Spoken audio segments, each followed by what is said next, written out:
विलासितापूर्ण जीवन में चिंता की लकीरें, वो भी सिर्फ अपने के द्वारा अपनों के लिए। आखिर क्यों? आपको मैं थोड़ा पीछे लेके चलती हूँ। जब आपका बच्चा छोटा होगा, स्कूल से आता है, बहुत सारी बातें अपनी तोतली भाषा में आपसे कहता है। आप कुछ समय उसकी बात सुनते हैं, उसके बाद बोलते हैं कि भैया बहुत बोलता है, थोड़ा कम बोला कर। ये सब बातें मुझे क्यों बताता है?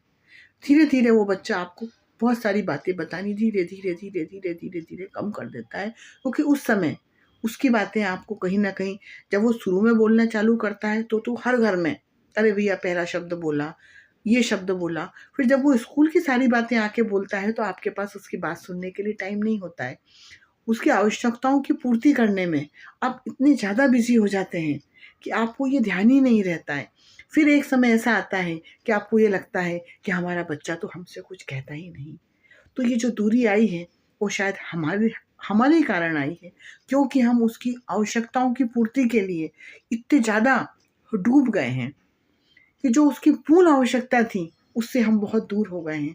तो भले दिखावे के अंदर आज ये दुनिया बहुत अच्छी लग रही है, सुंदर लग रही है, विलासितापूर्ण जीवन शैली हो गई है, पर वो जो ममत्व का जो मर्म था जीवन में, वो कहीं ना कहीं खोसा गया है।